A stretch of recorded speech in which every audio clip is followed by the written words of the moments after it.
하나님 감사합니다. 늘 당신의 자녀들로 불러주시고 또 하나님의 말씀을 사모하며 그 말씀을 또 읽는 가운데 목자의 음성을 듣고 그 음성을 따라갈 수 있는 은혜 주시니 감사합니다.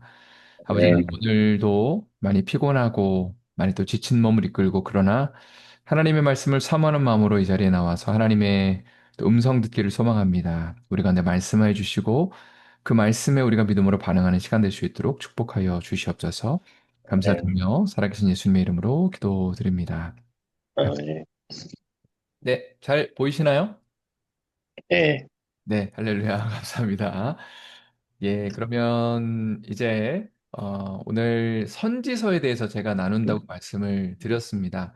선지서는 사실은 좀 어렵다고 생각하는 경향이 좀 있는데, 그러나 이제 선지서들이 혹은 선지자들이 어떻게 부름을 받았고 어떤 역사적인 맥락에서 활동을 했는지를 설명을 드리면, 아, 선지서만큼 이렇게 재밌고, 아, 이해하기가 쉬운 게 없구나라는 생각이 좀 드시지 않을까라는 생각을 하게 됩니다. 그 전에 지금까지 내용을 좀 복습하기를 원합니다. 가나안 땅에 정착하기 전까지의 역사라고 돼 있고요. 예, 그 역사를 기록한 것이 창세기부터 신명기까지 모세 오경이라고 할 수 있습니다. 창세기는 하나님의 창조와 인간의 죄, 그리고 이 죄 문제를 하나님이 어떻게 해결하시냐라는 질문을 던지면서 아브라함과 특별히 이스라엘 민족을 부르셔서 이제 온 인류를 구원하시고 죄 문제를 해결하기를 원하시게 됩니다. 그리고 지금 야곱과 또 온 가족들 70명이 애굽으로 이집트로 이주하게 되는 것으로 끝나죠. 그리고 출애굽기는 애굽에서 430년을 거주하다가 이제 여기를 빠져나오는 이야기로 구성이 되어 있습니다. 그리고 어린 양의 피로 구원받고 난 다음에 시내산으로 이동해서 11개월을 머물게 됩니다. 여기서 중요한 포인트가 뭐냐면 11개월을 머무는 그 동안에 하나님과 언약을 세우고 십계명을 받고 성막을 세웠다는 겁니다. 예, 그리고 레위기에서는 제사와 성결에 대한 법을 시내산에서 하나님께 모세가 받는 것이고요. 예, 그리고 이제 가나안 땅으로 가도 되겠다. 준비가 되었다라고 하니까 민수기 10장에서 이제 가나안 땅으로 이동을 하게 됩니다. 예, 성막에서 구름이 떠오를 때에 이스라엘 백성들이 이동을 한다고 말씀드렸는데 드디어 11개월 만에 성막이 완성되고 그리고 구름이 떠오르면서 아, 이제는 출발하면서 가나안 땅으로 가게 되죠.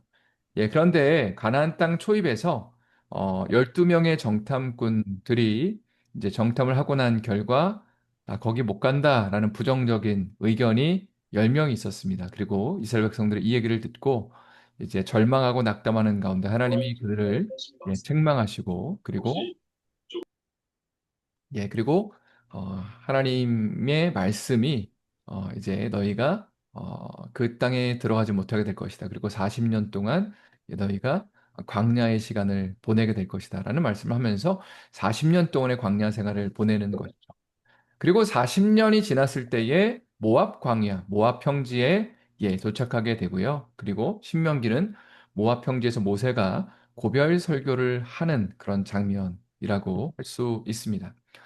예, 그리고 나서 이제 실제로 가나안 땅에 정착하는 과정과 이후의 역사를 기록된 책들이 여호수아, 또 사사기록기, 또 사무엘상하, 열왕기 상하의 책들입니다. 오늘 우리가 이제 다룰 이 선지서 혹은 선지자들의 활동을 이야기를 해본다면 주로 사무엘 상하나 열왕기 상하와 관련되어 있는, 그러니까 이스라엘의 역사가 가나안 땅에서 펼쳐지는 그 동안에 예, 땅을 정복하고 그리고 거기서 정착해서 살면서 그리고 나라가 분열되고 또 멸망하는 그 기간 가운데 하나님께서 선지자들을 보내셔서 그들을 경고하시는 거죠.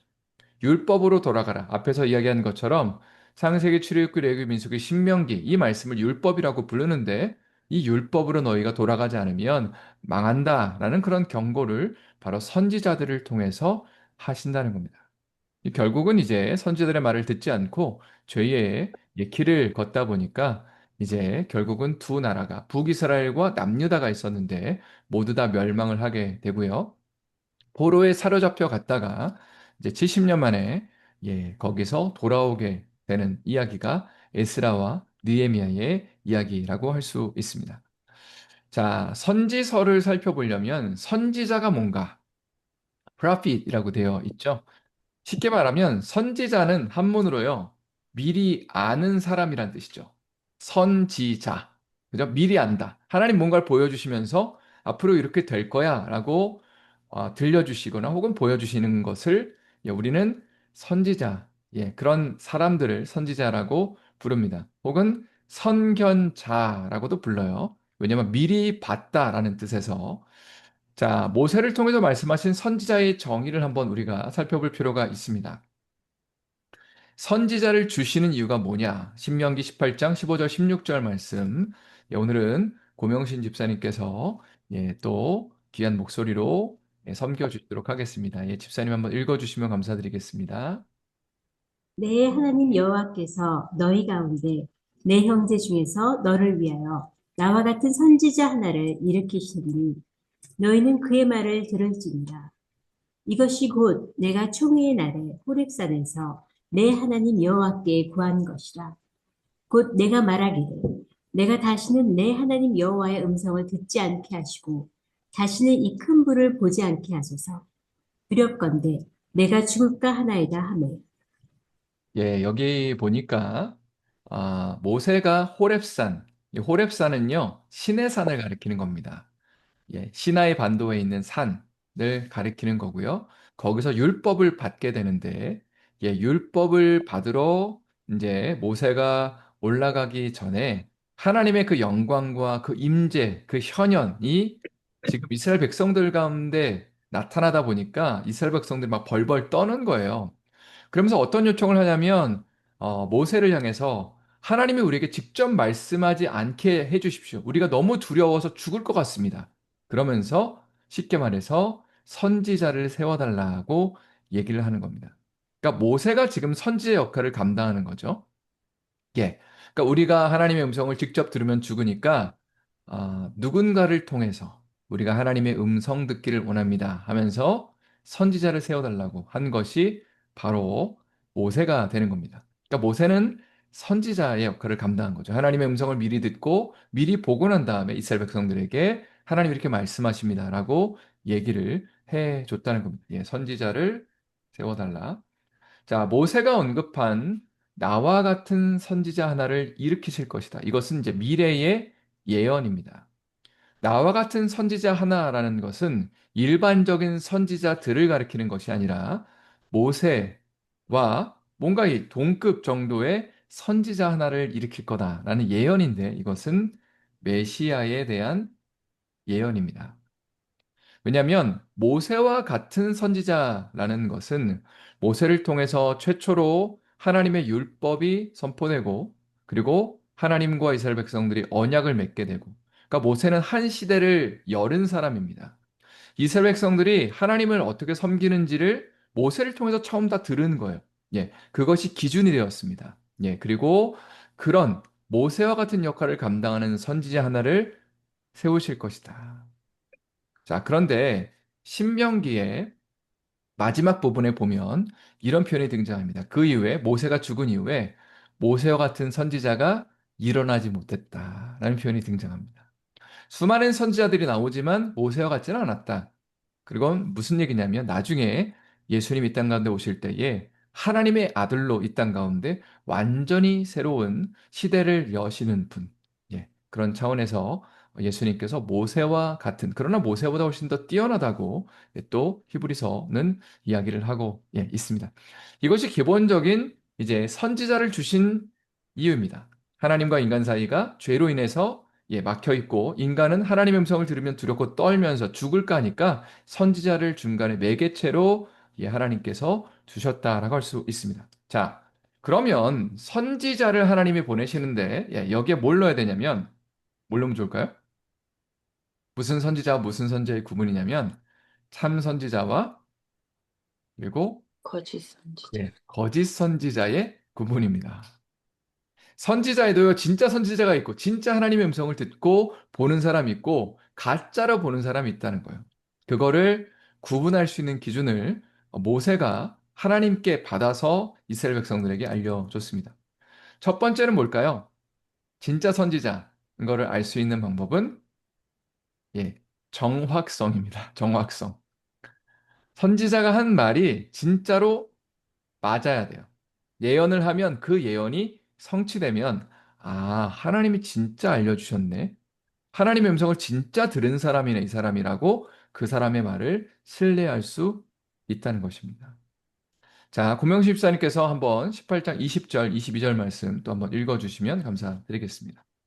만일 어떤 선지자가 내가 전하라고 명령하지 아니한 말을 제 마음대로 내 이름으로 전하든지 다른 신들의 이름으로 말하면 그 선지자는 죽임을 당하리라 하셨느니라. 내가 마음속으로 이르기를 그 말이 여호와께서 이르신 말씀인지 우리가 어떻게 알리요 하리라. 만일 선지자가 있어 여호와의 이름으로 말한 일에 중엄도 없고 성취함도 없으면 이는 여호와께서 말씀하신 것이 아니요 그 선지자가 제 마음대로 한 말이니 너는 그를 두려워하지 말지니라. 네, 여기 이스라엘 백성들이 선지자를 일으켜 준다라는 얘기를 듣고 그 사람이 진짜 하나님의 음성을 듣고 말하는 건지 아니면 자기 말을 하는 건지 혹은 뭐 악한 영의 음성을 듣고 말을 하는 걸 수도 있겠죠. 이걸 어떻게 구분합니까? 라고 질문했을 때에 모세가 이렇게 말을 하는 것이죠. 만일 선지자가 있어 여호와 이름으로 말한 일에 증언도 없고 성취함도 없으면 그러니까 하나님이 이렇게 이렇게 하실 겁니다. 라고 누군가 예언을 했는데 그 말씀이 성취되지 않으면 그 말씀은 하나님께 제대로 들은 것이 아니다. 라고 이야기를 하는 겁니다. 두 번째는 방향성입니다. 방향성. 방향성이라고 적으시면 돼요. 자, 신명기 13장 1절부터 5절 말씀도 한번 집사님께서 읽어주시면 감사드리겠습니다. 너희 중에 선지자나 꿈꾸는 자가 일어나서 이적과 기사를 내게 보이고 그가 내게 말한 그 이적과 기사가 이루어지고 너희가 알지 못하던 다른 신들을 우리가 따라 섬기자고 말할지라도 너는 그 선지자나 꿈꾸는 자의 말에 청종하지 말라. 이는 너희의 하나님 여호와께서 너희가 마음을 다하고 뜻을 다하여 너희의 하나님 여호와를 사랑하는 여부를 알려하사 너희를 시험하십니다. 그런 선지자나 꿈꾸는 자는 죽이라. 이는 그가 너희에게 너희를 애굽 땅에서 인도하여 내시며 종되었던 집에서 속량하신 너희의 하나님 여호와를 배반하게 하려 하며 너희의 하나님 여호와께서 내게 행하라 명령하신 도에서 너를 꿰어내려고 말하였습니다. 너는 이같이 하여 너희 중에서 악을 제할지니라. 아멘. 감사합니다, 집사님. 여기 보니까 2절에 보니까 그가 내게 말한 이적과 기사가 이루어지고 너희가 알지 못하던 다른 신들을 우리가 따라 섬기자고 말할지라도라는 표현이 등장합니다. 그러니까 이번에는 누군가가 예언을 했는데 그 말이 진짜 성취가 된 거예요. 자, 그런데 그 사람이 하는 메시지의 방향성이 우리가 다른 신들을 따라 섬기자라고 말하면 그건 하나님께 온 메시지가 아니라는 거예요. 성취된다 하더라도. 예. 그러니까 두 가지 정확하게 말해야 되고요. 그게 성취해야 되고요. 성취돼야 되고요. 그리고 방향은 하나님께로 돌아가는 거. 하나님의 말씀으로 돌아가야 된다라는 두 가지의 방향성이 성취가 돼야지 분명하게 보여야지 그 사람이 정말 하나님께 받은 말을 지금 제대로 전달하고 있구나라는 것을 확증할 수 있다는 것입니다. 자, 참 선지자의 대표적인 선지자가 물론 모세, 가장 큰 선지자라고 구약시대에 얘기를 하는 거고요. 그리고 두 번째는 사무엘이라는 사람도 굉장히 위대한 선지자 중에 하나였습니다. 사무엘상 3장 10절부터 12절 말씀 또 집사님께서 읽어주시도록 하겠습니다. 여호와께서 임하여 서서 전과 같이 사무엘아 사무엘아 부르시는지라. 사무엘이 이르되 말씀하옵소서 주의 종이 듣겠나이다 하니 여호와께서 사무엘에게 이르시되 보라 내가 이스라엘 중에 한 일을 행하리니 그것을 듣는 자마다 두 귀가 울리리라. 내가 엘리의 집에 대하여 말한 것을 처음부터 끝까지 그날에 그에게 다 이르리라. 여기 보니까 하나님께서 사무엘이라는 사람을 처음 부르시는 장면이 사무엘상 3장에 등장합니다. 나중에 이제 아마 읽으실 기회가 있을 거예요. 아, 사무엘이라는 사람도 처음에는 하나님의 음성을 한 번도 들어본 적이 없었습니다. 근데 밤에 자는데 하나님의 음성이 들리는 거예요. 사무엘아, 사무엘아.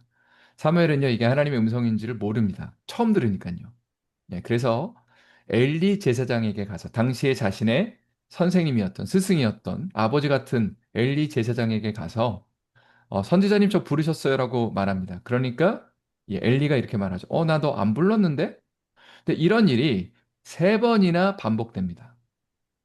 그러니까 세 번째 엘리에게 가서 잠을 계속 깨우면서 저 부르셨냐고 하니까 엘리가 그제 하나님이 지금 사무엘을 부르시는구나. 예, 그리고 이렇게 말을 하라고 시킵니다. 사무엘아, 만약에 하나님이 너를 한 번 더 부르시면 이렇게 말해라. 주님 말씀하여 주십시오. 주의 종이 듣겠나이다. 자, 하나님께서 사무엘을 부르시는 방식은 무엇이었죠? 질문에 바로 음성을 통해서입니다. 어떤 경우에는 환상을 보여주실 때도 있지만 어쨌든 사무엘상 3장에 보면 음성을 통해 하나님이 그를 부르십니다. 자, 그리고 그가 이제 하나님의 음성을 네 번째로 듣고 난 다음에 이렇게 대답하는 거죠. 주의 종이 듣겠습니다. 말씀해 주십시오. 그때에 하나님이 정말 사무엘에게 말씀하십니다. 첫 번째로 어떤 말씀을 하시냐면 예언의 말씀을 하시는데 굉장히 충격적인 이야기를 하십니다. 자, 보세요. 11절에 이렇게 돼 있죠. 보라, 내가 이스라엘 중에 한 일을 행하리니 그것을 듣는 자마다 두 귀가 울리리라. 아주 깜짝 놀랄 만한 일을 이스라엘 백성들 가운데 행할 건데 이걸 들으면 사람들이 깜짝 놀란다는 거죠. 근데 하나님이 행하시는 일의 내용이 뭐냐면 사무엘의 스승이었던 엘리 제사장의 집안과 관련된 일이었습니다. 자, 어떤 예언을 듣냐면 엘리의 집안이 망한다라는 예언을 듣게 됩니다. 사무엘이요, 이 얘기 듣고요, 굉장히 충격받았을 겁니다. 왜냐하면 당시에 대제사장이었던 이스라엘의 최고의 영적 지도자였던 엘리, 본인이 스승으로 따랐던 그 엘리의 집안 가운데 하나님이 망하게 하실 거다. 엘리의 아들들 홈리와 비느하스가 죽음을 맞이하게 될 거다. 이런 예언을 듣는 거죠. 그러면 사무엘이 이제 이 얘기를 듣고 나서 이 얘기를 엘리 선지자에게 사실은 그대로 전해야 될 의무가 있습니다. 그게 선지자의 의무거든요. 하나님의 음성을 들으면 그거를 있는 그대로 대상하게 전해야 됩니다. 근데 다음 날 딱 일어났을 때에 사무엘은 주저하죠. 이걸 어떻게 선생님한테 말해요? 당신의 집안이 죽을 거라고 하나님이 말씀하셨다고 내가 들었다고 어떻게 말해요? 그럼 이제 두 가지 가능성이 있는 거죠. 만약에 이야기를 했을 때 엘리가 야, 너 그거 말이라고 해? 너 그거 진짜 들은 거 맞아? 너 그거 잘못 들은 거야. 하나님 그렇게 말씀하시겠어? 라고 할 수도 있고 엘리가 정말 하나님 그렇게 말씀하셨어? 라고 반응할 수도 있는 거죠. 근데 엘리는 다행히 사무엘에게 너 있는 그대로 나한테 들은 거 얘기해야 돼. 라고 얘기를 하고요. 그리고 사무엘이 엘리 제사장의 집안에 대한 좋지 않은 이야기, 그 예언의 말씀을 선포했을 때에 엘리가 그것을 그대로 받아들이게 됩니다. 그리고 시간이 한참 지나서 정말 그 말씀이 성취되는 사건이 나타나는 거죠. 그게 사무엘상 4장의 말씀입니다. 예. 사무엘상 4장은 제가 읽지는 않겠지만, 집사님께서 읽어드리지는 않겠지만, 쉽게 말해서 지금 블레셋과의 전투에서 홈리와 비느하스가 여호와의 언약궤를 가지고 나갔다가 전쟁에서 모두 죽었다. 그리고 하나님의 언약궤를 빼앗겼다라는 그 비보를 듣게 되었을 때 엘리 선지자는 물론 나이가 들었지만 그 소식을 듣고 충격을 받아서 죽게 됩니다.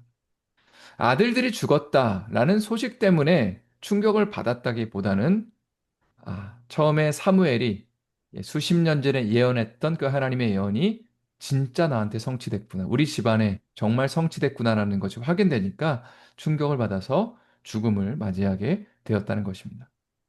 또 사무엘상 3장 19절부터 21절 말씀 또 한번 집사님께서 읽어주시면 감사드리겠습니다. 사무엘이 자라매 여호와께서 그와 함께 계셔서 그의 말이 하나도 땅에 떨어지지 않게 하시니 단에서부터 브엘세바까지의 온 이스라엘이 사무엘은 여호와의 선지자로 세우심을 입은 줄을 알았더라. 여호와께서 실로에서 다시 나타나시되 여호와께서 실로에서 여호와의 말씀으로 사무엘에게 자기를 나타내시니라. 예, 여기 보니까 사무엘이 자라서 하나님의 음성을 처음 듣고 난 다음에 그리고 이제 장성하여서 하나님이 그와 함께 계시니까 그의 말이 하나도 땅에 떨어지지 않았다. 이게 무슨 의미일까요? 성취되고. 사무엘이 하나님의 말씀을 듣고 그 말씀을 선포하면 모든 것이 다 성취되었다는 겁니다. 예, 하나님의 말씀이 그대로 다 사무엘을 통해서 임한 말씀은 다 성취되었다. 그러니까 사람들이 그 결과로 다네에서부터 브엘세바까지 온 이스라엘 사람들이 사무엘은 여호와의 선지자로 세우심을 입은 줄을 알았더라. 그러니까 사무엘이 한마디 하면 사람들이 다 듣는 거죠. 왜냐하면 저 말씀은 하나님께로부터 분명히 온 거야라는 확신이 있었기 때문에. 근데 만약에 성취가 안 되면 사람들이 안 듣겠죠. 아, 저 사람 이상한 얘기하는 사람이야. 이상한 거 듣고 이상한 거 보는 사람이야라고 말을 하겠지만 하나님의 음성을 제대로 듣고 말한다는 것을 알았기 때문에 이스라엘 백성들은 예, 그의 말을 청종했다는 것입니다. 예. 그 사무엘에 대한 이제 예를 드는 이유가 이제 그 예언자, 선지자에 대한 기본적인 컨셉을 사무엘이 너무나 잘 알려주고 있기 때문에 그래서 예를 들었습니다. 열왕기 상으로 또 가보도록 하겠습니다. 예, 선지자들, 예언자들의 얘기가 이제 사무엘 상하나 열왕기 상하에 많이 등장하게 되는데 열왕기 상의 13장 말씀 한번 1절부터 9절까지만 일단 먼저 고명신 집사님께서 좀 길지만 읽어주시면 감사드리겠습니다. 보라, 그때 하나님의 사람이 여호와의 말씀으로 말미암아 유다에서부터 베델에 이르니 마침 여로보암이 제단 곁에 서서 분향하는지라. 하나님의 사람이 제단을 향하여 여호와의 말씀으로 외쳐 이르되 제단아 제단아 여호와께서 이와 같이 말씀하시기를 다윗의 집에 요시아라 이름하는 아들을 낳으리니 그가 내 위에 분향하는 산당 제사장을 내 위에 제물로 바칠 것이요 또 사람의 뼈를 내 위에서 사르리라 하셨느니라 하고 여로보암 왕이 하나님의 사람이 베델에 있는 제단을 향하여 외쳐 말함을 들을 때에 제단에서 손을 펴며 그를 잡으라 하더라. 그를 향하여 편 손이 말라 다시 거두지 못하며 왕이 하나님의 사람에게 이르되 나와 함께 집에 가서 쉬라. 내가 내게 예물을 주리라. 하나님의 사람이 왕께 대답하되 왕께서 왕의 집 절반을 내게 준다 할지라도 나는 왕과 함께 들어가지도 아니하고 이곳에서는 떡도 먹지 아니하고 물도 마시지 아니하리니 이는 곧 여호와의 말씀이 내게 명령하여 이르시기를 떡도 먹지 말며 물도 마시지 말고 왔던 길로 되돌아가지 말라 하셨습니다 하고 아멘. 감사합니다, 집사님. 여기 아주 참 재밌는 또 아주 대표적인 선지자의 어떤 그 역할에 대해서 설명하는 구절이 나옵니다. 자, 베델 제단이라고 되어 있는데 여로보암이라는 사람이 북이스라엘의 초대왕입니다. 1대 왕. 그러니까 솔로몬이 원래 죽고 난 다음에 르호보암이 아들이 왕이 됐는데 여로보암을 중심으로 해서 북이스라엘이 굉장히 상당 부분을 떼어서 이제 독립을 선언했습니다. 우리 당신들과 같이 할 필요 없다 하면서 북이스라엘은 나라가 생겼는데 문제는 뭐냐면 지난 금요일에 나눈 것처럼 지금 북이스라엘 지역에는 예배드릴 장소가 없습니다. 예루살렘 성전이 지금 유다 지역에 있기 때문에 그래서 지금 여로보암이라는 사람이 단과 베델에 금송아지상을 세워 놨다는 것을 지난 금요일 날 알려드렸습니다. 그리고 제가 드린 말씀처럼 이게 우상이라고 생각하면서 세운 적이 한 번도 없어요. 하나님을 정말 섬기는 거라고 생각하면서 세운 거예요. 자, 그런데 그때에 하나님의 사람이 등장합니다. 선지자입니다. 하나님의 사람이라는 것은 보통 구약 성경에서 하나님의 사람이라는 표현이 나오면 선지자라고 아시면 됩니다. 이 사람이 지금 유다에서부터 베델까지 이르렀다. 남쪽에 유다가 있죠. 거기서 조금 북쪽에 베델로 가서 여로보암이 제단 곁에 지금 왕이 분향하는 곳에 가서 하나님의 말씀을 선포하는 겁니다. 담대하게 겁도 없이 왕 앞에서. 남유다 사람이 북이스라엘의 왕에게 자 뭐라고 말하냐면 외쳐 이르되 제단아 여호와께서 이와 같이 말씀하시기를 다윗의 집에 요시아라는 이름 하는 아들을 낳으니 먼 후대에 요시아라는 왕이 있거든요. 종교개혁 일으킨 사람 그 사람이 지금 이 제단과 이 제단을 이제 섬기는 제사장을 제물로 바칠 거다. 쉽게 말해서 이 제단이 무너질 거고 이 제단이 하나님이 기뻐하시지 않는 제단이라는 것이 먼 후대에 밝혀지게 될 것이다. 라는 예언을 합니다. 자, 그때 여로보암이 어떤 반응을 보이죠? 4절에 여로보암 왕이 하나님의 사람이 베들레에 있는 제단을 향하여 외쳐 말함을 들을 때 제단에서 손을 펴서 그를 잡으라 하니라. 안 좋은 말로 저놈, 저 새끼 잡아라. 완전 막말을 하고 있다 하면서 지금 잡아라! 라고 너무 기분이 나쁜 거예요. 자기는 하나님 정말 섬기는 거라고 생각하면서 제단에서 하나님을 예배하고 있는데 이게 이상한 제단이라고 우상 숭배하는 거라고 이게 무너질 거라고 하니까 화가 나는 거죠. 자, 근데 바로 그 순간에 그를 향하여 손 편이 말라서 다시 거두지 못했다. 손에 뭔가 문제가 생겼다는 거죠.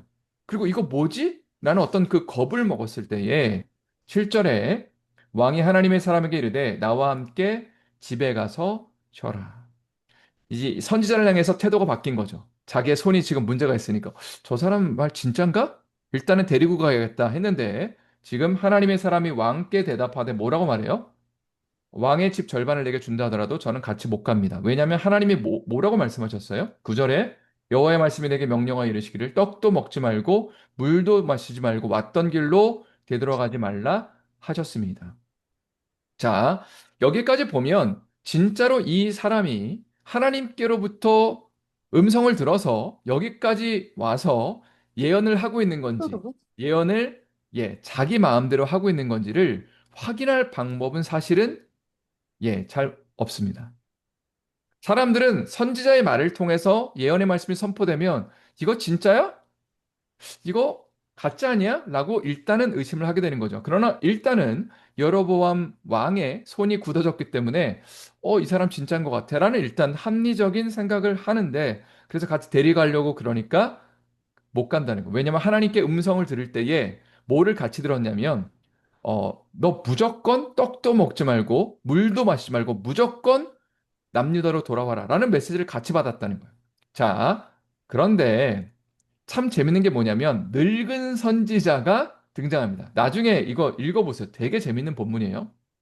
늙은 선지자가 이 이제 뭐 늙었다고 표현했으니까 지금 하나님의 사람은 젊은 사람이겠죠? 젊은 선지자한테 뭐라고 얘기하냐면 우리 집에 와서 밥 먹자고 합니다. 늙은 선지자가. 그러면 이제 이 선지자가 이렇게 말하겠죠. 하나님의 사람이, 저 못 갑니다. 물도 마시지 말고 떡도 먹지 말라고 했습니다. 그때 늙은 선자가 뭐라고 말하냐면, 그래, 나도 그거 알고 있는데, 하나님이 나에게 다시 정확하게 말씀하셨다. 우리 집에 와서 쉬어도 된다라고 얘기하셨다. 그러면서 이 하나님의 사람을 자기 집으로 데리고 갑니다. 그리고 그 집에서 떡을 먹고 물을 마시고 난 다음에 이제 이 하나님의 사람이 남유다로 가는 길에 어떤 일이 있었냐면 사자에게 먹혀서 죽게 되는 역사가 있게 되는 거죠. 자, 그 일이 있고 난 다음에 지금 굉장히 특이한 표현이 등장합니다. 늙은 선지자가 29절 제가 읽을게요. 하나님의 사람의 시체를 들고 나귀에 실어 가지고 돌아와 자기 성읍으로 들어가서 슬피 울며 장사하고 곧 그의 시체를 자기의 묘실에 두고 오라 내 형제하며 그를 위하여 슬프이 우니라. 그가 여호와의 말씀으로 베들에 있는 제단을 향하고 또 사마리아 성읍들에 있는 모든 산당을 향하여 외쳐 말하는 것이 반드시 이룰 것임이니라. 지금 늙은 선지자는요.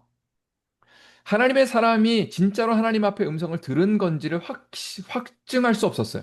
그러니까 그가 들었던 말 중에 중간에 멈추면 안 된다는 얘기를 들었잖아요. 그러니까 그게 진짜 하나님께로부터 온 얘기인지를 확인하고 싶었던 거예요. 그러니까 본인이 거짓말해서 잠깐 멈춰 세운 거죠. 우리 집에 들어오라고. 거짓말해서 들어왔고 진짜로 자기 집에 들렸다가 남유다로 가는 길에 하나님이 그 사람에게 말한 것처럼 하나님의 말씀을 어긴 거잖아요. 중간에 다른 데 갔으니까. 그러니까 정말로 죽임당하는 거를 보고 그 다음에 결론이 뭐냐면 하나님의 말씀대로 베델에 있는 제단을 향하고 사마리아 성읍에 있는 모든 산당을 향하여 외쳐 말하는 것이 반드시 이룰 것이다. 그러니까 지금 늙은 선지자도 이 베델과 단에 있는 제단이 하나님이 기뻐하시지 않는다는 것을 지금 확인한 거예요. 아, 이 사람에게 하나님의 말씀이 임한 게 진짜구나라는 것을 확인하고 슬피 울었다는 거예요. 예. 이것이 당시에 하나님의 사람 혹은 선지자들이 일하는 방식이고 사람들이 그 선지자의 메시지를 통해서 하나님의 음성을 확인하는 방법이었다는 겁니다. 자, 그런데 이스라엘 역사 속에서 나타난 선지자들과 그에 대한 반응, 예, 이것은 북이스라엘이 한참 이제 시간이 지나고 난 다음에 멸망하고 났을 때에 하나님께서 북이스라엘이 왜 멸망했는지를 알려주시는 장면입니다. 예, 고명식 집사님께서 한번 또 열왕기하 17장 말씀을 읽어주시면 감사를 드리겠습니다. 여호와께서 각 선지자와 각 선견자를 통하여 이스라엘과 유다에게 지정하여 이르시기를 너희는 돌이켜 너희 악한 길에서 떠나 나의 명령과 율례를 지키되 내가 너희 조상들에게 명령하고 또 내 종 선지자들을 통하여 너희에게 전하는 모든 율법대로 행하라 하셨으나 여호와의 율례와 여호와께서 그들의 조상들과 더불어 세우신 언약과 경계하신 말씀을 버리고 허무한 것을 뒤따라 허망하며 또 여호와께서 명령하사 따르지 말라 하신 사방 이방 사람들을 따라 그들의 하나님 여호와의 모든 명령을 버리고 자기들을 위하여 두 송아지 형상을 구워 만들고 또 아세라 목상을 만들고 하늘의 일월 성신을 경배하며 또 바알을 섬기고 여호와께서 이스라엘에게 심히 노하사 그들을 그의 앞에서 제거하시니 오직 유다 지파 외에는 남은 자가 없으리라. 네, 집사님. 감사합니다. 여기 보니까 하나님께서 북이스라엘의 역사 속에서 수많은 선지자들을 보내셔서 선지자들이 하는 메시지는 딱 하나예요. 내종 선지자들을 통해 너에게 전한 모든 율법대로 행해라. 창세기, 출애굽기, 레위기, 민수기, 신명기 이 다섯 권이 제일 중요하다고 말씀드렸죠. 그 말씀대로 너희가 돌아가라라는 얘기를 했지만 결국 북이스라엘 백성들이 이 말씀을 따르지 않았다는 겁니다. 그래서 결국은 망하게 되었다는 겁니다. 근데 제가 질문을 이렇게 적어놨어요. 하나님께서 선지자들을 계속 보내셨음에도 불구하고 이스라엘 백성들이 불순종했던 이유는 무엇인가? 왜 그랬을까요? 여러 가지 이유가 있겠지만 성경을 잘 읽다 보면 제 결론이 이렇습니다. 참 선지자인 줄 몰랐다. 이게 결론입니다. 선지자는요, 진짜 선지자가 있고 거짓 선지자가 있다고 말씀드렸죠. 만약에 하나님이 너 이거 잘못됐어. 너 이거 금송아지 버려야 돼. 라는 그 얘기를 정말로 하나님께로부터 왔다는 것을 사람들이 확증하고 믿었다면 그 말씀대로 했겠죠. 그러나 어, 그럼 금송아지 섬기지 말라라는 선언도 있었지만 이거 괜찮다고 하나님 기뻐하신다고 하는 선언들도 있었다는 거예요. 거짓 선지자들이죠. 근데 사람들은 거짓 선지자들의 얘기를 더 듣기를 좋아했고 결론적으로 하나님의 음성을 듣지 않았고 결국은 북이스라엘은 멸망하고 오직 유다 지파 외에는 남은 자가 없었다. 이렇게 결론을 내리고 있습니다. 이게 오늘날에도 마찬가지인 거예요. 주일날 강단에서 선포되는 말씀을 통해서, 저거 하나님의 말씀이야, 진짜로. 라는 확신이 있으면 우리의 삶이 진짜로 엄청나게 변화가 있겠죠. 근데, 목사님 오늘은 조금 오버하시는 것 같네. 예를 들어서, 어, 때로는 이제 우리가 하나님의 음성이냐 아니냐를 판단하는 기준은 사실 우리의 마음이 될 때가 많아요. 오늘 설교가 좀 와닿네? 그럼 내가 저 말씀대로 행해야겠다. 이렇게 말할 때가 많은 거예요. 근데 사실은 그렇게 하면 안 되는 거죠. 진짜로 하나님의 말씀을 전하고 있나를 봐야 되는 거예요, 목회자들이. 그리고 하나님의 말씀대로 전하고 있다면 그 말씀을 정말 마음에 새기면서 우리가 하나님의 음성 앞에 진정으로 반응하는 것이 필요하다는 겁니다. 예. 자, 11개 물고기 제가 다시 한번 넣어 드렸습니다. 여기 생선의 이런 표현을 쓰기 좀 그렇지만 생선의 눈깔과 그리고 웃고 있는 이 미소를 보시면서 여기서 제일 중요한 사람 몇 명을 제가 좀 찍어 드린다고 말씀을 드렸는데 프린트하신 것이 있으면 아합과 예후 그리고 여로보암 2세를 동그라미 치시고요. 자, 중요한 게 뭐냐면 아합과 예후 사이에 이렇게 줄을 하나 그어보세요. 다른 왕조입니다. 다른 왕조. 아합은 오므리 왕조 사람이고요. 이렇게 줄을 하나 그으세요. 그리고 예후와 여로보암 2세는 같은 왕조 사람입니다. 왕조라는 것은 피가 흐른다는 거예요. 자식의 자식의 자식을 낳는 것이 하나의 다이너스티를 흐르는 유지하는 거죠. 그래서 예후의 왕조 사람 중에 유명한 사람이 여로보암 2세입니다. 그래서 요렇게 줄을 그어 놓으시면 오므리와 아합은 같은 왕조 사람이고 예후와 여로보암 2세는 또 같은 왕조 사람이라는 것을 알 수 있습니다. 특별히 아합과 예후가 활동했을 당시에 활동했던 그 선지자가 엘리야와 엘리사 선지자입니다. 이 두 사람에 대한 얘기는요, 열왕기상과 열왕기하에 많이 기록되어 있죠. 예. 그러니까 역사서로 분류된 열왕기상과 열왕기하에 많이 분류되어 있고요. 재밌는 게 뭐냐면 나머지 선지자들 호세아, 아모스, 요나, 이사야, 미가, 예레미야, 나훔, 스바냐, 하박국, 다니엘, 에스겔은 분리돼서 기록되어 있습니다. 예, 그들이 쓴 직접 어떤 그 책에 따로 분리가 돼서 예언이 기록되어 있는 거고 엘리야와 엘리사는 열왕기 상과 열왕기 하 그 역사책 안에 그들의 활동이 기록되어 있다는 것을 염두에 두시면 좋을 것 같습니다. 예, 빨리 좀 이제 진도를 이제 나가 보도록 하겠습니다. 성경에 나타난 대표적인 선지자들, 선지서. 사무엘상하는 사무엘이 주로 활동합니다. 사무엘도 선지자죠. 주로 활동하고요. 열왕기상하는 여러 선지자들이 활동하고 그러나 결국 멸망을 향해 나아가는 것이 이스라엘의 역사입니다. 북이스라엘은 총 210년의 역사를 그렇게 간직하고 있습니다. 자, 그런데 총 9왕조. 그 피가 9번 갈렸습니다.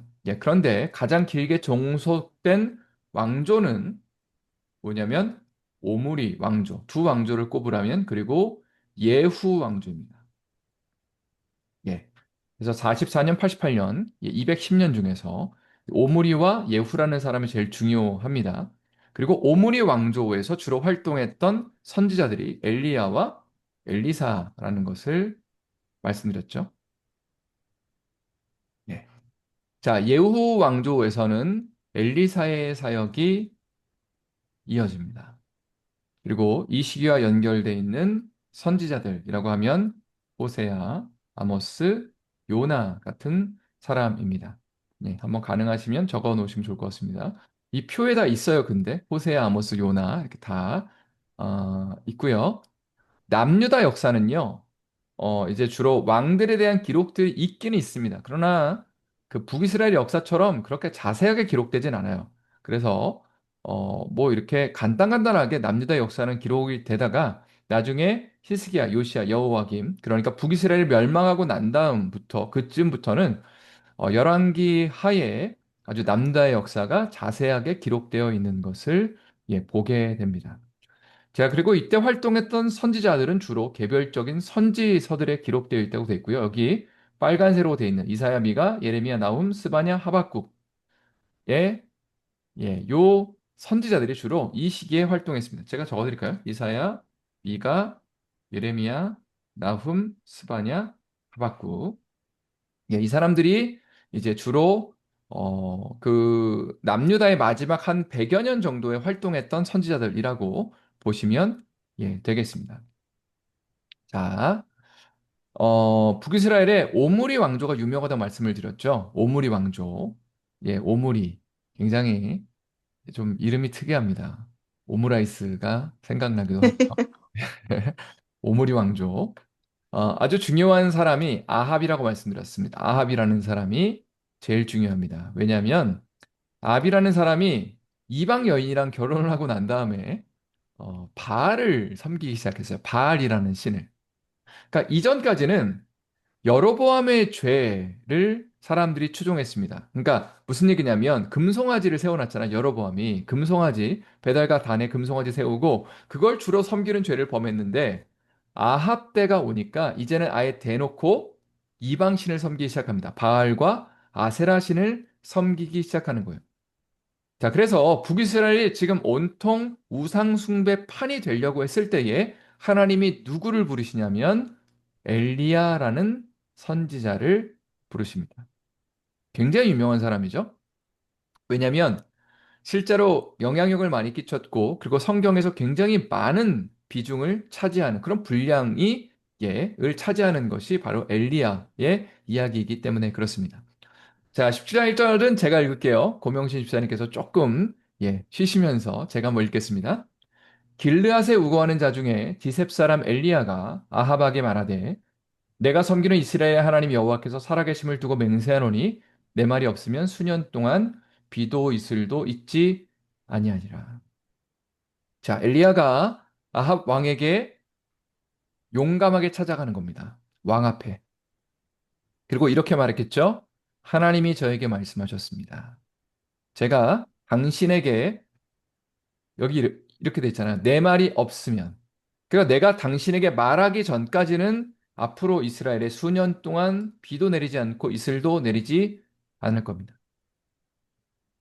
자, 그때에 아합은 무슨 생각했을까요?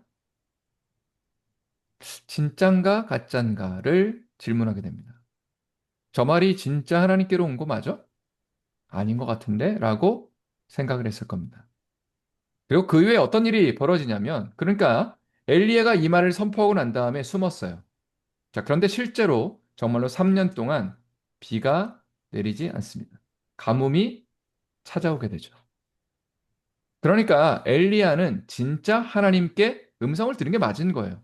그의 말처럼 정말 3년 동안 비가 안 왔으니까. 근데 3년이란 말도 하지 않았어요.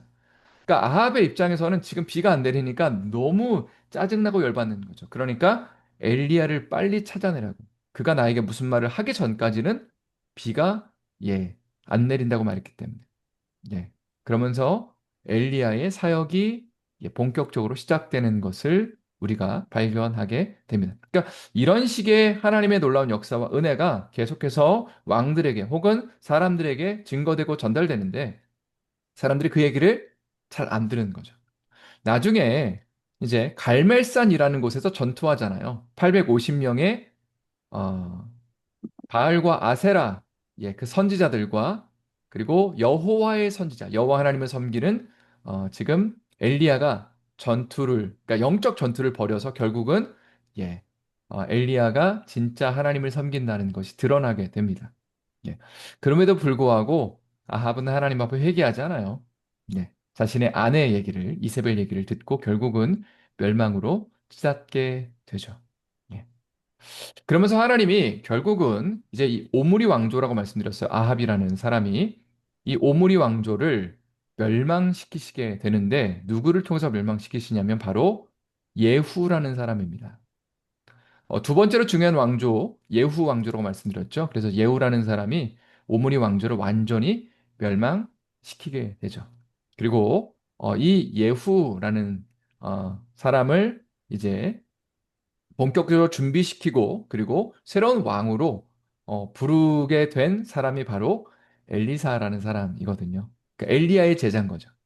그러니까 엘리야가 하나님 앞에 부름받아서 바알 숭배가 판치고 있는 그 세상 가운데 하나님의 그 선지 역할을 감당하는데 너무 힘들고 어려운 거죠.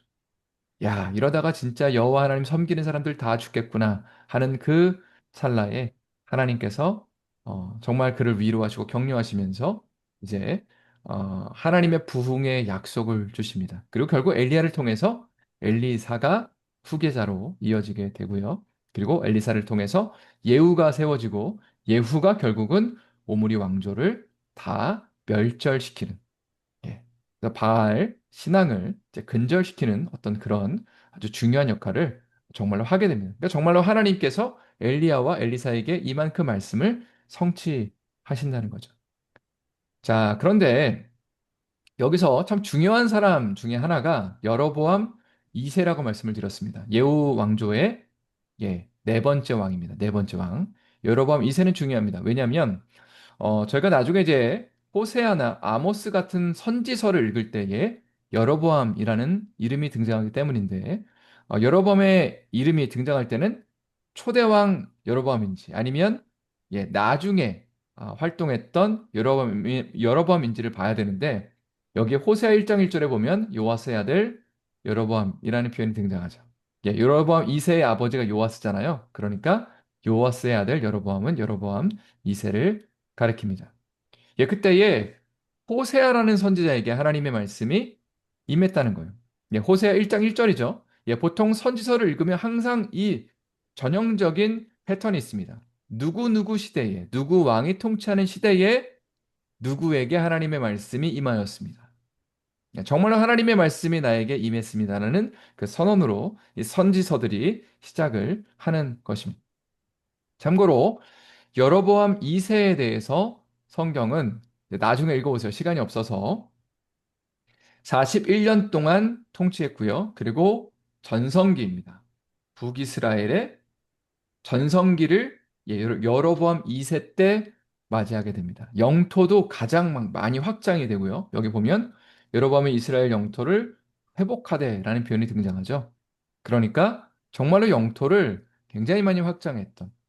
당연히 어떤 이런 경제적인, 어떤 정치적인 부흥기에 여로보암 2세가 활동을 했기 때문에 당시의 사람들은 우리 너무 잘하고 있어. 하나님 우리 복 주시는구나 라고 생각을 했을 겁니다. 그때에 하나님께서 호세아라는 사람을 부르셔서 뭐라고 말씀하시는 거예요? 너네 회개 안 하면 망할 거다. 북이스라엘 멸망할 거다. 곧 멸망할 거다라는 경고의 말씀을 하기 시작하신다는 겁니다. 그래서 호세아 1장의 말씀 한번 고명심 집사님께서 또 읽어주시면 감사를 드리겠습니다. 여호와께서 처음 호사에게 말씀하실 때 여호와께서 호세아에게 이르시되 너는 가서 음란한 여자를 맞이하여 음란한 자식들을 낳으라. 이 나라가 여호와를 떠나 크게 음란함이니라 하시니 이에 그가 가서 디블라임의 딸 고멜을 맞이하였더니 고멜이 임신하여 아들을 낳으매 여호와께서 호세아에게 이르시되 그의 이름을 이스라엘이라 하라. 조금 후에 내가 이스라엘의 피를 예후의 집에 갚으며 이스라엘 족속의 나라를 폐할 것이니라. 그날에 내가 이스라엘 골짜기에서 이스라엘의 활을 꺾으리라 하시니라. 네, 호세아는 거룩하고 경건한 선지자였는데, 근데 하나님께서 좀 특이한 명령을 내리세요. 여기 보니까 너는 가서 음란한 여자를 맞이하여 음란한 자식을 낳아라. 그 이유가 뭐예요? 이 나라가 여호와를 떠나 크게 음란함이니. 북이스라엘 향해서 주님이 말씀하시는 거죠. 이 나라가 지금 나를 버리고 우상을 섬기고 있다라는 그 말씀을 지금 호세아 선지자의 삶을 통해서 너가 이거를 보여줘라라고 얘기를 하는 거예요. 그 경건한 사람이 하나님의 음성을 듣는다는 사람이 갑자기 이상한 여자랑 음란한 여인과 결혼하면 사람들이 물을 거 아니에요. 너 도대체 왜 이상한 여자랑 결혼해? 왜 창녀와 결혼해? 그때에 호세아가 말하는 거죠. 하나님이 나에게 이렇게 하셨습니다. 이렇게 말씀하셨습니다 하면서 지금 이 나라가 바로 음란한 여인과 같습니다. 그런데 하나님이 그 음란한 여인과 결혼하신다는 거죠. 그리고 그 음란한 여인을 취하셔서 거룩함으로 부르시는데 또 하나님을 배반하고 배신했습니다라는 메시지를 전하라고 호세아에게 말씀을 하시는 겁니다. 자, 그러면서 이런 예언이 선포가 됩니다. 예후의 집에 이스라엘의 피를 갚는다. 이는 이스라엘 족속의 나라를 패할 것이다.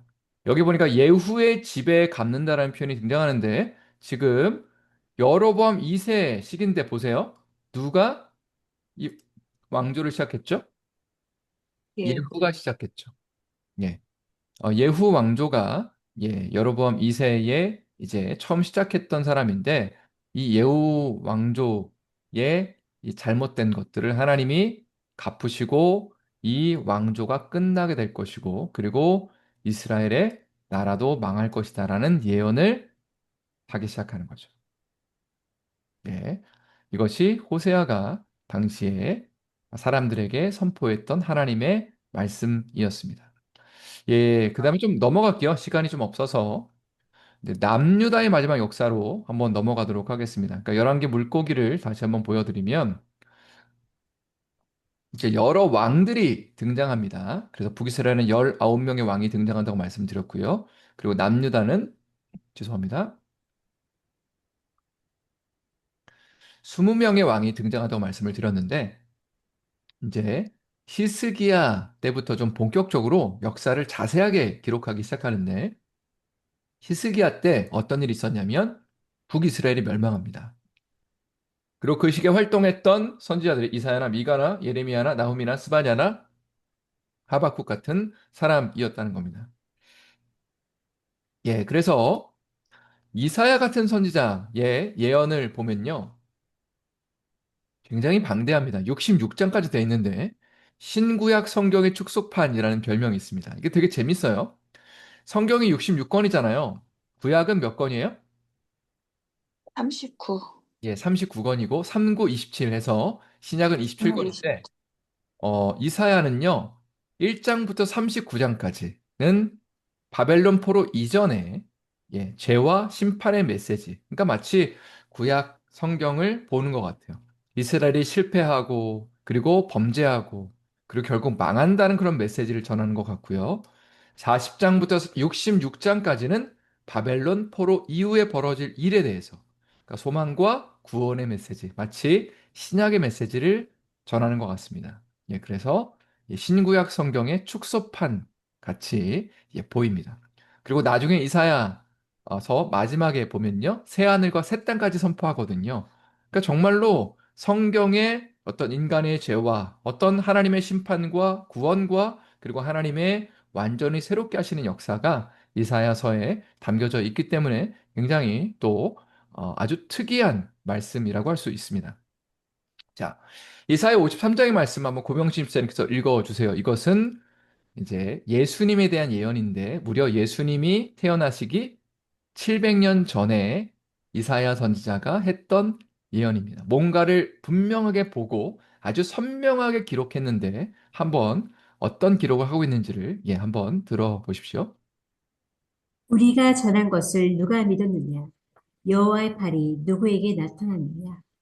그는 주 앞에서 자라나기를 연한 순 같고 마른 땅에서 나온 뿌리 같아서 고운 모양도 없고 풍채도 없은즉 우리가 보기에 흠모할 만한 아름다운 것이 없도다. 그는 멸시를 받아 사람들에게 버림받았으며 간고를 많이 겪었으며 질고를 아는 자라. 마치 사람들이 그에게서 얼굴을 가리는 것 같이 멸시를 당하였고 우리도 그를 귀히 여기지 아니하였도다. 그는 실로 우리의 질고를 지고 우리의 슬픔을 당하였거늘 우리는 생각하기를 그는 징벌을 받아 하나님께 맞으며 고난을 당한다 하였노라. 그가 찔림은 우리의 허물 때문이요 그가 상함은 우리의 죄악 때문이라. 그가 징계를 받음으로 우리는 평화를 누리고 그가 채찍에 맞음으로 우리는 나음을 받았도다. 우리는 다 양 같아서 그릇 행하며 각기 제 길로 갔거늘 여호와께서는 우리 모두의 죄악을 그에게 담당시키셨도다. 네. 예수님이 이 땅 가운데 오셔서 우리의 죄악들을 담당하시고 그리고 십자가를 지시고 그리고 우리의 모든 허물과 연약함이 씻어지게 될 거라는 그 예언의 말씀인 거죠. 예.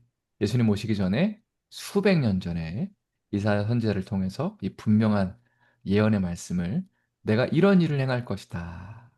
내가 이런 놀라운 역사를 너희에게 일으키게 될 것이다라고 주님이 이사야에게 말씀을 하시는 겁니다. 예레미야도 아주 간단하게만 좀 살펴보면요. 분량들이 많은 책입니다. 예레미야. 이사야, 예레미야 아주 가장 긴 성경들 중에 하나입니다. 예레미야의 배경을 한번 보시면 여기 보면 베냐민 땅 아나돗의 제사장들 중 힐기야의 아들 예레미야의 말이다. 제가 참고로요. 예루살렘에 이스라엘에서 거주하고 있었을 때에 제가 살았던 동네가 비스가지브라는 유대인 동네였는데 바로 그 앞에가 아나돗이라는 곳이었습니다. 아나돗. 예. 그러면서 어떤 선교사님께서 저 앞이 예레미야 고향이라고 이렇게 창문 밖을 내다보면 그 예레미야의 고향이 보이는 곳에 제가 몇 달 거주를 했었습니다. 자, 그런데 그가 언제 하나님의 음성을 들었냐면 아몬의 아들 유다 왕 요시야가 다스린 지 13년에 여호와의 말씀이 예레미야에게 임하였다. 예. 자, 제가 좀 표를 도움이 되실 것 같아서 만들어 왔습니다. 여기 보니까 요시야가 다스린 지 13년에 요시야는 지금 남유다 멸망하기 전에 한 40년 전에 하나님의 말씀이 예레미야에게 임했다는 거예요. 그 예레미야는 어떤 말씀을 선포했을까요? 생각해 보면 예루살렘 정전이 무너질 것입니다. 라는 예언을 선포했습니다. 사람들이 이 얘기를 좋아했을까요? 싫어했을까요? 싫어했어요. 당시에는요, 두 가지 종류의 예언이 있었는데, 예레미야 같은 사람은 하나님의 성전이 무너질 것입니다. 라는 예언을 했고요. 반대의 사람들, 거짓 선지자들이라고 불리는 사람들. 근데 거짓 선지자라는 게 모르는 거예요. 당시 사람들은. 뭐라고 얘기했냐면, 하나님이 우리를 살리실 겁니다. 하나님이 우리를 다시 회복시키실 겁니다. 라는 예언을 했던 많은 무리들이 있었습니다. 그러니까 당연히 이 거짓 선지자들의 얘기를 사람들은 더 좋아했겠죠. 그러나 예레미야는 하나님의 성전이 무너진다라는 설교를 하게 됩니다. 그리고 실제로 하나님의 말씀처럼 성전이 무너지고 남유다가 완전히 멸망을 하게 되죠. 그리고 이것이 성취되었기 때문에 당시의 사람들이 혹은 후대 사람들이 아, 예레미야의 예언이 진짜로 하나님께로부터 온 거구나라는 것을 아는 거죠. 당시에 성취가 됐기 때문에. 자, 그런데 그 예레미야가 31장에 가면 하나님이 앞으로 이루실 일에 대해서 또 예언을 한 장면이 있습니다. 마지막으로 우리 집사님께서 한번 또 읽어주시면 감사드리겠습니다. 예레미야 31장 말씀 부탁드립니다. 여호와의 말씀입니다. 보라, 날이 이르니 내가 이스라엘 집과 유다 집에 새 언약을 맺으리라. 이 언약은 내가 그들의 조상들의 손을 잡고 애굽 땅에서 인도하여 내던 날에 맺은 것과 같지 아니할 것은 내가 그들의 남편이 되었어도 그들이 내 언약을 깨뜨렸습니다. 여호와의 말씀입니다. 그러나 그날 후에 내가 이스라엘 집과 맺을 언약은 이러하니 곧 내가 나의 법을 그들의 속에 두며 그들의 마음에 기록하여 나는 그들의 하나님이 되고 그들은 내 백성이 될 것이라. 여호와의 말씀입니다. 네, 하나님께서 예레미야를 통해서 지금 남유다가 멸망하고 너희가 완전히 사라지는 것처럼 보이지만 그러나 후일에 내가 이스라엘 집과 유다 집에 멸망한 나라들이잖아요. 그러나 새 언약을 맺을 것이다. 그리고 이 언약은 그들의 조상들의 손을 잡고 애굽 땅에서 인도하여 내던 날에 맺은 것과 같지 아니할 것을 이스라엘 백성들과 하나님이 시내 산에서 맺었던 그 언약 그리고 모세 예, 율법을 줬죠. 그 언약과 다를 것이다. 왜냐하면 내가 그들의 남편이 되었어도 그들이 내 언약을 깨뜨렸기 때문이다. 그러나 새 언약은 깨지지 않는 언약이라는 거죠. 왜냐하면 성령께서 우리의 마음에 들어오셔서 우리를 다스리시는 어떤 인간적인 열심과 노력으로 그 언약을 유지하는 것이 아니라 우리의 죄인됨과 연약함과 부족함과 어떤 파산한 정말 하나님 앞에 내드릴 것이 없습니다를 고백하고 예수님을 왕으로 고백한 사람들에게 성령님이 우리 가운데 임하셔서 한번 들어오시면 성령님이 우리를 떠나지 않는다고 말씀하셨거든요. 그 새로운 언약을 맺게 될 것이다. 그래서 내가 나의 법을 그들의 속에 두며 그들의 마음에 기록하여 하나님께서 우리에게 행하실 놀라운 그 일을 바로 예레미야 선지자를 통해서 이미 말씀하셨다는 겁니다. 자, 참고로 예수님도 이렇게 말씀하셨죠. 저녁 먹은 후에 잔도 그와 같이 하여 이르시되 이 잔은 내 피로 세우는 새 언약이니. 새 언약이라는 표현이 예레미야에도 나오고 예수님이 언급하십니다. 내가 너희와 믿는 자들 모두와 함께 맺는 것이다. 하면서 예수님이 당신의 피로 십자가에서 우리와 언약을 맺으셨습니다. 예, 그리고 다니엘과 에스겔도 선지자들이었죠. 근데 다니엘, 에스겔은요, 시기가 조금 특별하다고 할 수 있습니다. 다니엘은 1차 포로로 사로잡혀 간 이후에 이방 나라에서 하나님을 어떻게 믿었는지를 기록한 거고요. 에스겔은 2차 포로로 사로잡혀간 에스겔이 이방 나라에서 하나님의 말씀을 대언하는 장면입니다. 자, 예레미야는 좀 특이한 사람이에요. 예레미야는 요시아 때부터 여기 요시아 한 40년 동안 활동한 사람입니다. 그러니까 예루살렘 성전이 무너지기 전에 40년 동안 활동했던 사람이고 요시아, 여호아스, 여호야김, 여호야긴, 시드기야 그다음에 남유다 멸망돼 있죠. 근데 포로가 세 번 있었어요. 1차 포로는 여호야김 때 있었는데 거의 막판에 세 번 있었는데 이때 다니엘이 사로잡혀 가서 예언을 하는 겁니다. 그리고 2차 포로는 에스겔 때 있었습니다. 예. 에스겔이 사로잡혀 가는 거예요. 여호야긴 때. 그리고 사로잡혀 가서 또 예언을 하는 거고요. 그리고 3차 포로 때는 완전히 망하는 겁니다. 예, 그래서 다니엘과 에스겔의 그 정황을 잘 이해하시면 되겠고요. 예레미야는 굉장히 오래 전부터 예언 활동을 했고 망하는 것까지 다 지켜본 선지자입니다. 예, 유다 지역에서 예루살렘 지역에서 그래서 이 부분을 염두에 두시면서 나중에 성경을 좀 읽으시면 도움이 되실 거라고 믿습니다. 어, 잘 들으셨나요? 예, 제가 생각해도 이보다 더 쉽게 선지서를 설명할 수 없다고 생각할 정도로 쉽게 해설을 드렸는데, 그럼에도 불구하고 질문 있으신 분들은 수업이 끝나고 저에게 또 카톡을 보내주시면 제가 또 자세하게 답장을 드리도록 하겠습니다. 예, 제가 한번 기도하고 마치겠습니다. 하나님 감사합니다. 오늘도 하나님의 말씀을 통해서 또 우리를 향한 하나님의 음성을 들려주시니 감사합니다. 하나님의 음성을 잘 분별하는 자들 되게 해주시고 그 음성을 우리의 마음 가운데 새기며 또 하나님을 온전히 사랑하고 이웃을 사랑하는 또 아름다운 열매 맺는 우리의 인생 될 수 있도록 축복하여 주시옵소서. 주님의 평강 넘치는 밤 되기를 간절히 소망하오며 또 연약하고 아픈 자들도 있습니다. 감기 때문에 고생하는 자들 주님이 찾아가 주셔서 온전한 회복과 치유를 허락하여 주시옵소서. 감사드리며 살아계신 예수님의 이름으로 간절히 기도드립니다. 아멘. 아멘. 할렐루야, 감사합니다. 네, 뵙겠습니다. 들어가세요.